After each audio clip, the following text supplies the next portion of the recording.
Boa tarde, pessoal. Aqui quem fala é VB Júnior e estamos gravando mais um vídeo para o nosso canal Teologia Racional. E no tema de hoje eu gostaria de estar abordando a seguinte temática: o que seria o espinho na carne de Paulo, conforme lemos no texto de 2 aos Coríntios, em especial do verso 1 a 10. Bom, é um tema polêmico, é um tema complexo, várias opiniões têm surgido ao longo dos anos e eu quero destacar as mais comuns. E eu quero propor uma análise a qual eu creio ser lógica, bíblica e irrefutável. Desde já eu quero estar pedindo desculpa caso eu tenha cometido um erro na ortografia, pois dá muito trabalho fazer esses slides, ou caso eu tenha cometido algum erro na minha fonética, porque às vezes nós falamos uma coisa, escrevemos outra, ou vice-versa. Ok? Vamos para o segundo slide, pois antes de refletirmos acerca de algo, é importante lermos o texto. Vamos ler do verso 1 a 8, que diz assim: Em verdade que não convém gloriar-me, mas passarei as visões e revelações do Senhor.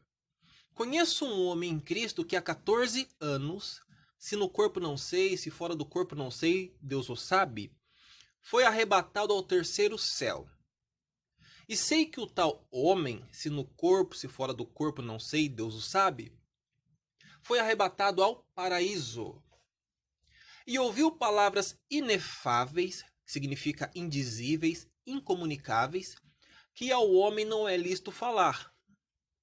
De alguém assim me gloriarei, eu, mas de mim mesmo não me gloriarei. Notaram um joguete de palavra? Senão nas minhas fraquezas. Olhe, nas minhas fraquezas, grifiço. Nas minhas fraquezas. Porque se quiser gloriar-me, não serei nécio, porque direi a verdade. Mas deixo isto para que ninguém cuide de mim mais do que em mim se vê, o de mim ouve. E para que não me exaltasse pela excelência das revelações, foi-me dado um espinho na carne, olha só, foi dado, a saber, um mensageiro de Satanás para me esbofetear, a fim de não me exaltar. Do qual 3 vezes orei ao Senhor para que se desviasse de mim. Ok? Bom, eu não quero adentrar nos meandros desse texto, a saber, como assim terceiro céu? Seria uma concepção grega ou judaica? Como assim no corpo ou fora do corpo? Se ele diz lá em 1 aos Coríntios 15... que carne e sangue não podem adentrar o reino dos céus. Eu não quero entrar nesses meandros, eu quero me focar somente na questão do espinho na carne, ok? Continuando. Muito se tem debatido o que seria o espinho na carne descrito por Paulo em 2 aos Coríntios 12, verso 7. Este espinho lhe incomodava tanto que por 3 vezes havia orado ao Senhor sem sucesso, como descrito no verso 8 do capítulo 12. Alguns têm postulado ser o espinho um problema nas vistas, que o forçava a escrever em letras grandes, como por exemplo se constata em Gálatas 6:11. A justificativa deste problema seria resultado de sequela de uma cegueira ocorrido no caminho de Damasco, como está escrito ali em Atos 9, verso 8 e verso 9.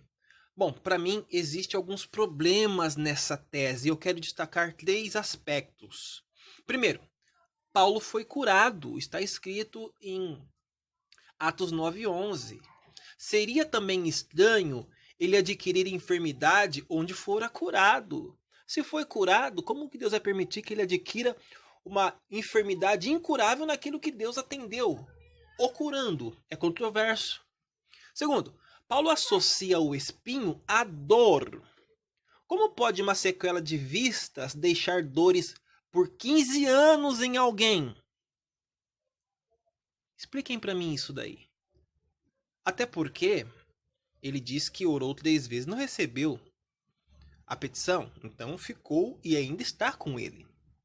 É unânime entre os estudiosos Paulo, em quase todas as cartas, usar secretário. Para concluir, uma assinatura com letra grande não é base para afirmar estar o apóstolo enfermo das vistas. Até porque não sabemos se fora toda ou parte da carta escrita por Paulo de tal forma. Uma outra tese seria de alguma doença contraída na viagem missionária, talvez na região da Galácia. Paulo disse ter chegado aos Gálatas enfermo, mas que mesmo assim fora bem recebido, como está em Gálatas 4:12 em diante. Com base nisso, alegam ser o espinho uma possível malária. Mas esta tese também não se sustenta, assim como a primeira. E vejamos por quê. Olha só que interessante. É impossível alguém sofrer de malária por 15 anos. Ou quase 15 anos, meu Deus do céu. É impossível sofrer de malária ininterruptamente por quase 15 anos. Olha a lógica. 2. É impossível alguém com malária percorrer milhares de quilômetros em missão por quase 15 anos. Nós folheamos a Bíblia e parece que os personagens pulam de região para região assim, questão de segundos. Não, meus amados. Muito do que se fazia era a pé e por trilhas e nem sempre por estradas. De uma região para outra região era 20, 30, 40 quilômetros a pé, cortando bosques, montes. Como que um cara com malária vive assim? Expliquem para mim. Se ele não foi curado, então significa que a enfermidade continua dele. Olha que interessante. Alguém sobreviver por malária ou com malária por tanto tempo assim seria mais milagroso que a cura em si. Para mim é mais milagroso uma pessoa ficar 15 anos ou quase 15 anos com malária do que ser curada de malária. Então, esta tese é ilógica quando ela é pensada, ok? E por causa disso, muitos ainda irão ventilar ser Lucas o médico particular de Paulo em suas viagens. Ou seja, alegando ser por isso Lucas estar sempre acompanhando Paulo como seu médico particular. Para concluir, há um silêncio acerca do teor desta enfermidade na carta aos Gálatas. Mas nenhuma dessas opiniões são possíveis. Elas não se autossustentam. Bom, aqui eu quero expor a minha opinião, ok? Eu quero expor a minha opinião e eu quero dividi-la em tópicos. Vamos lá. Primeiro, trata-se não de algo literal, mas uma figura de linguagem evocando dor e incômodo. Estamos falando de um espinho na carne. Então ele usa essa figura de linguagem para se referir a algo que dói, que incomoda. A linguagem é simbólica, mas a dor é literal. 2. Ao analisarmos todo o contexto da carta, fica evidente que a causa deste espinho está na visão celeste. Foi por ter recebido essa visão que ele ganha como brinde este espinho. Continuando. O texto sugere que este espinho fora-lhe posto para ele não se gloriar da visão, como está no verso 7 e 11. Então a causa primária de tudo, mesmo que o texto não deixe explícito, mas implicitamente, é Deus. Antes de Satanás e o seu mensageiro, é Deus. Tópico 3.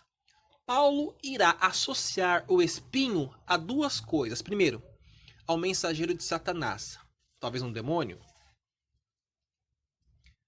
e um suposto esbofeteio. Continuando. Paulo dirá que o espinho é um mensageiro de Satã, ou ângelos, no grego, vindo da parte de Satanás para esbofeteá-lo. Aqui, esbofetear não tem sentido de dar tapa na cara, como nós lemos em 2 Coríntios 11:20. Inclusive, a palavra grega é diferente. Lá nas 1 Coríntios 11, tem a ideia de rosto. Aqui não, tem ideia de porrada mesmo, mas de espancamento. Este anjo de Satã seria um demônio ou um ser humano? Creio que a resposta está em toda a trajetória ou em todo o trajeto escrito da vida paulina.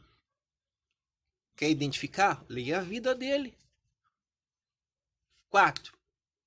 No capítulo 11, do verso 23 ao 33, olha que interessante.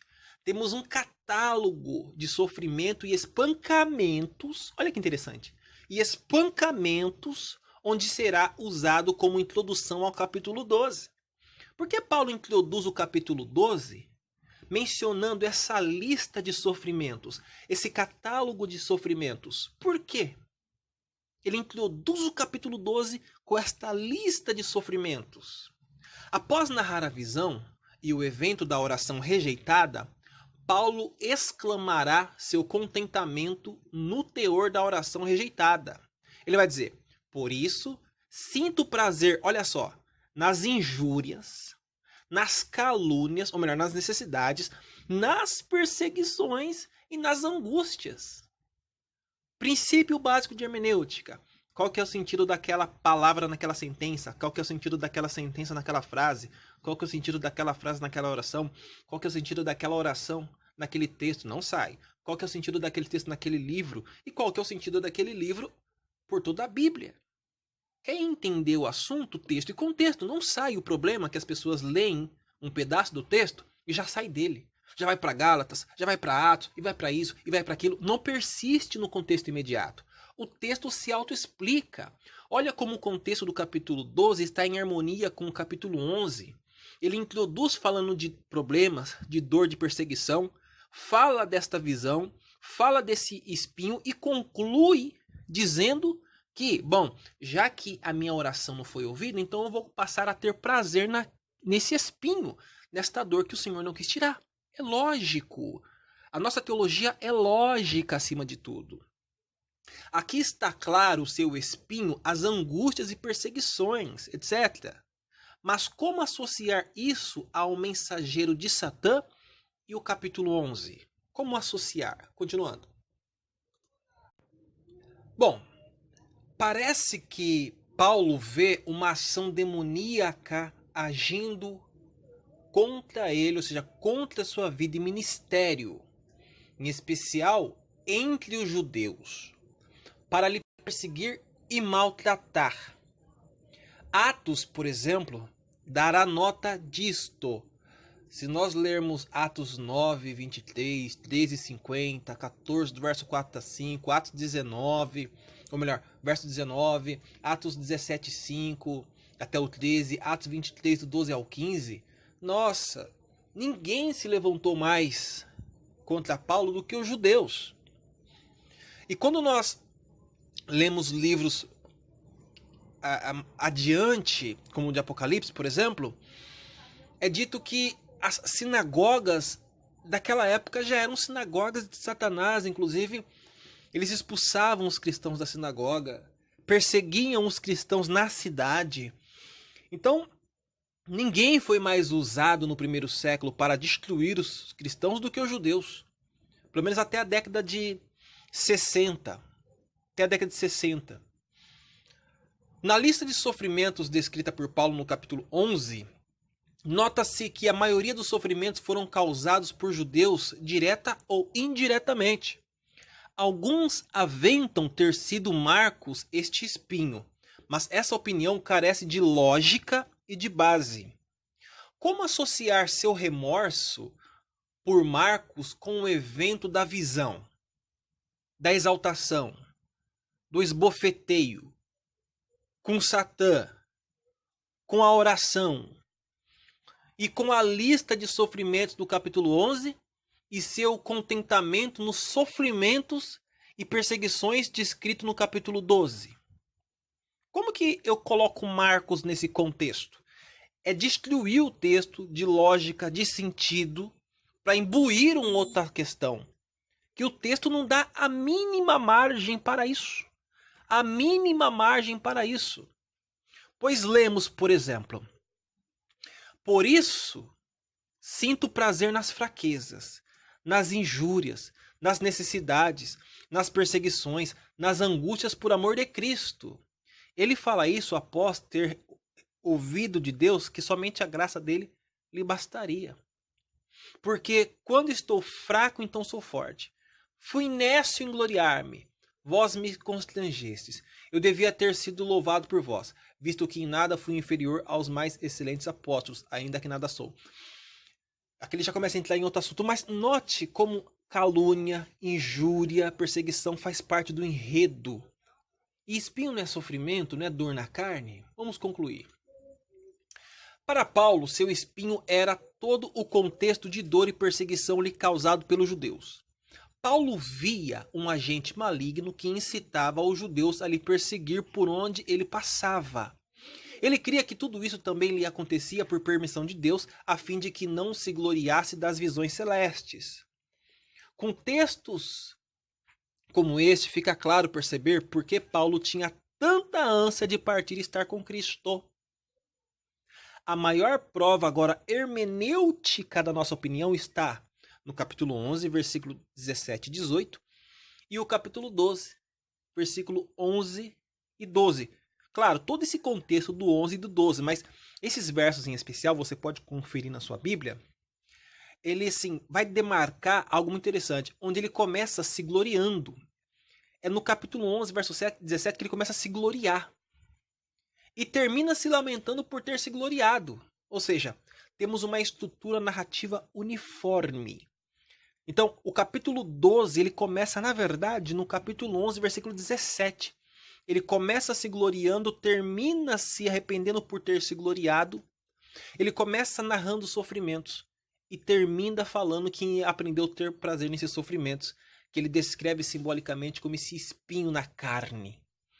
Então vemos que o argumento da cegueira ou da visão afetada não tem lógica no texto e no contexto. João Marcos no contexto também não tem lógica. A ideia de malária não tem lógica. A única lógica apontada pelo texto e pelo contexto é essa. Não é um argumento novo, mas é importante você expressar a sua opinião com argumentos. Tem muitas pessoas que têm opinião, mas não sabem argumentar sobre. E aqui nós trazemos a nossa opinião sobre por que cremos que o espinho na carne de Paulo é tudo isso que foi aqui mencionado. Ok? Que Deus em Cristo possa estar abençoando cada qual. É esta a nossa contribuição para hoje.